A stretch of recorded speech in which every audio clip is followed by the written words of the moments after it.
the show for 6 years, and it was called the Not So Modern Drummer Southern Vintage and Custom Show. Now I've shortened that to the Southern Drum Show. Yes. And while we are not limiting it to just vintage and custom, it's already an electronic run.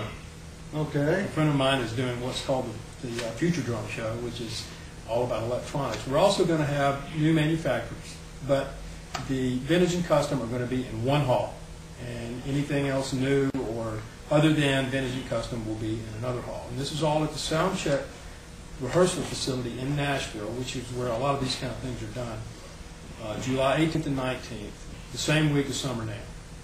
And that's why it works. Now, it went over very well for John. Go ahead. Yeah, I remember when I first got into this, people were telling me, oh, when I was at the NAMM show, they had all these old drums. And of course, this person wasn't interested in it at all. I'm like, what, they have a vintage section there?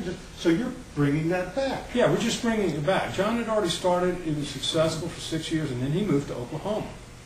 And also associated with that show are the Snare Drum Olympics, where the manufacturers and the custom builders send in their snare drums to be judged in a blindfold test and in a subjective test, and then the results is published.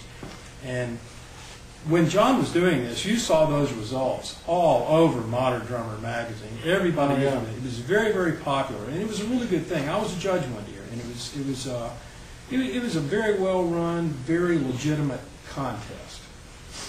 Fantastic. So he's got a million things going. He's a man of a lot of energy.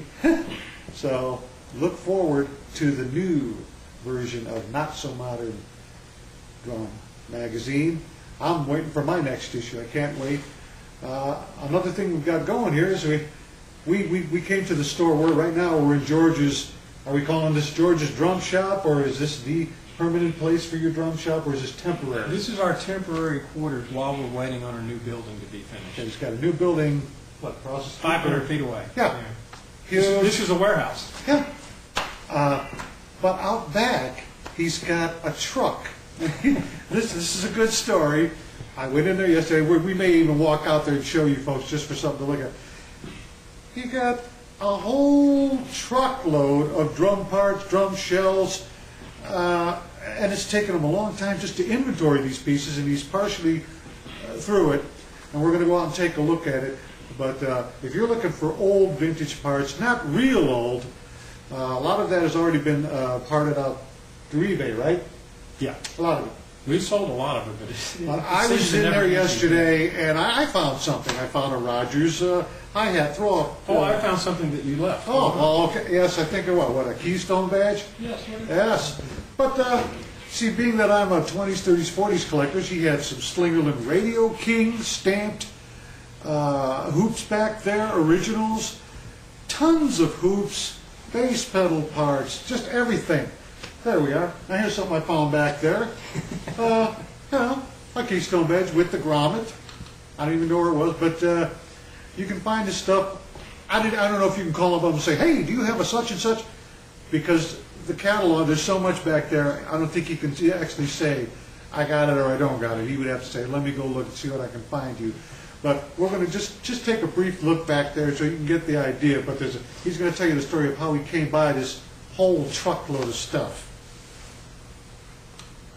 Where was it? You found it. It was $50,000. More ways? You just leave it at my house until I mail it to you or something. Yeah, you should put sizes on these. Bent. Calling it bent, but what does he mean by bent? Call Pat and tell him, yeah, it's bent, Pat. There's no such thing. What's this one?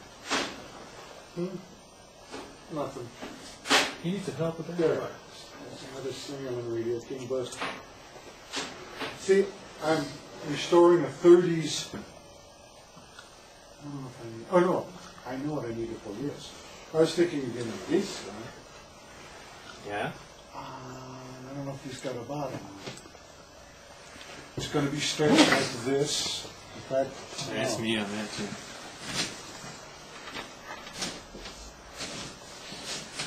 This is, unless you're keeping tops with tops, bottoms with bottoms. See this? Okay. That's too bad, man. I wish we were... You rolling? Hey, what are we doing? We're at George's, like I said, but turns out he's got a whole trailer back here, as you can see. He told us the whole deal about it. It's just a mishmash of stuff that he bought up from a guy who has a lot of parts. And some of it are they're viable vintage parts. You just really have to look through. And I don't know, you have to be of a certain mind to have time to do it. But that's what we're doing. It's great.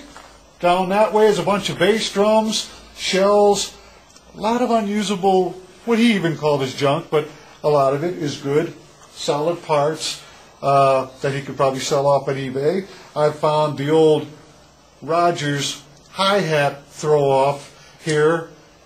Andy Coble was looking for them. I might take this home with me. I'm not even sure if it's complete, but it's for double bass players that when you flick this switch, drops the hi-hat closed, and you just play it closed like that. So that's how that works. There's Slingerland Radio King,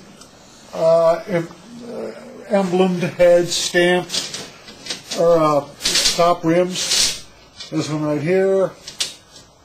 Stuff you just have to be willing to look through. Turns out George Lawrence is a real nice guy. We're going to come back tomorrow and have like one of those interviews with him. So it's going to be great, man.